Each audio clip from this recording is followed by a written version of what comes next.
Many are predicting that the worst is yet to come, which is unfortunate, said one person here. Until now, they've enjoyed the reputation of being the nation's icebox. Watched a burglar in his home this morning by webcam. As a journalist of over 25 years, stories are what make my world turn. Reporting live from the Dallas newsroom tonight, Jeff Crilley, Fox 4 News. But in 2008, I took the jump from my familiar life and started a PR firm from my home. We're talking about anyone with a camcorder like the one I'm using becomes a television network. We started slowly growing the company, and we now have over 100 clients, and we've branched into the world of live digital broadcasting. I now own 8 different TV studios and have a huge team, and the stories that I now get to share are sometimes the most important of my life. Life has a funny way of coming around full circle. This is the Jeff Crilley Show. Today we're talking about pivoting, and any smart entrepreneur takes something like the pandemic and the financial crisis that followed and says, how do I adjust my business to deal with this? To talk about that, Jennifer Taylor, she's the owner of Bon Appetit, y'all. I love that name. Thank you. It's a catering company, an entertainment company, and venue company. Welcome to the show. Thank you. Very Glad cool. to be here. Okay, you have several different entities, so why don't you describe all of them?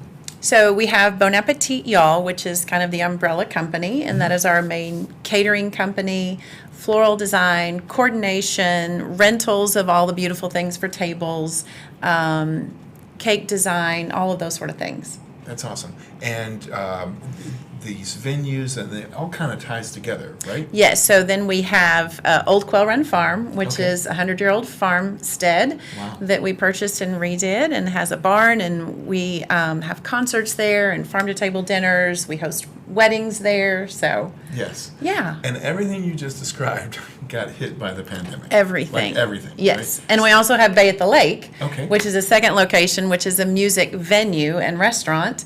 One side of the building is. And so, yes, hard hit by COVID. Yes. Okay, so how did you pivot?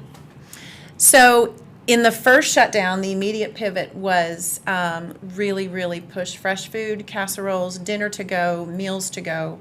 And that business immediately shot through the roof because when the first shutdown happened, we, on the Monday after, had, I can't even tell you how many dozens of phone calls for all of the weddings. We had 42 brides already scheduled for this year. Wow. And so a lot of those brides immediately called, very concerned, worried about their weddings and how can we get them moved, what is our options.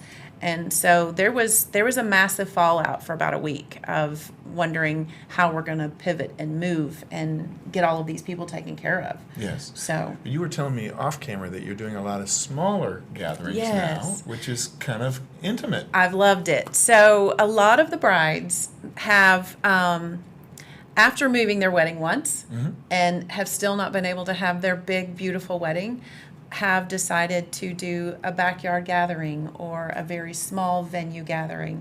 And so we have been doing a lot of 50-person and under weddings. Awesome. Where we come in and we do the complete tablescapes and florals and the cake and the catering, and we take care of everything for them for this intimate gathering. And I just love it. Yes, well, your attention to detail is off the charts. We want to share some pictures off of your website. Just, oh my God, that's so yummy. Tell us what we're looking at here.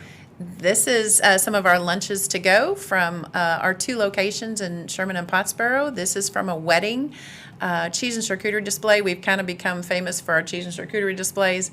We are very famous also for our very fresh food, farm to table. This is at the farm, at Old Quail Run Farm. This is one of our dinners. We do wine pairing dinners.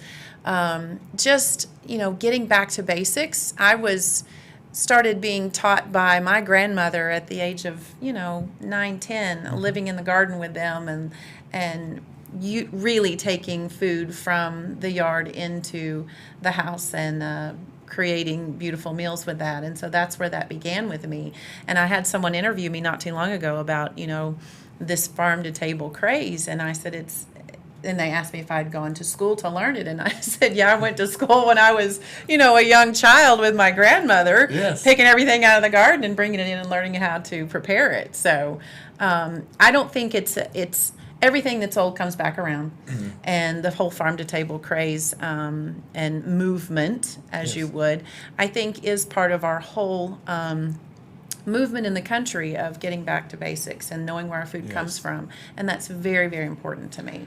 So I know that creating an experience Yes. is something that's really, really important to you. It is. For the bride, it's her big day. Yes. For a small celebration, it's something that they'll remember forever. Yes. Where does that passion for excellence come from? Oh, it's such a passion. It does come from my grandmother, from my parents, I just have a long history of gathering. And from the time I started having children, I wanted to create experiences for people. If it was in my home, or then I started doing it for people that I knew that I was close with. And then about 18 years ago, I bought my first catering business, took over. It was kind of crazy in Arkansas. I had a partner, and we began doing fresh food there. And we started getting requests for weddings, and my partner was not interested in that at all, but I fell in love with it, going and creating every detail of this experience. Yes. So. Well, I know my crystal ball is a little foggy, and I'm sure yours is too. Nobody knows where this is all headed. What do you think this will look like a year from now?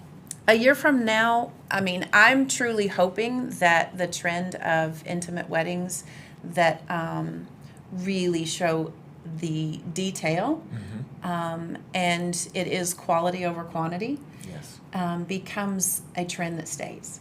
Because when you have a gathering of 50 people that you really know and love, it means a whole lot more than if you have a gathering of 300 that you hardly even get to speak to them at your wedding. So Yes. I think it's more about the experience and the connection.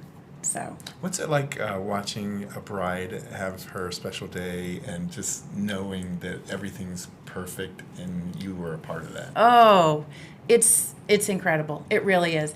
And there's not one single wedding that has gone by, and we have 42 brides this year, that I do not cry at every single wedding. Wow, so cool. Because it's just, yes, you've held their hand for so many months, you've planned this with them, and to watch it come to fruition and their dream become true, it's just, it's a beautiful thing. Yeah, and you never take it for granted that although you do hundreds of these things, this is her one and only. Absolutely, 100%, yes.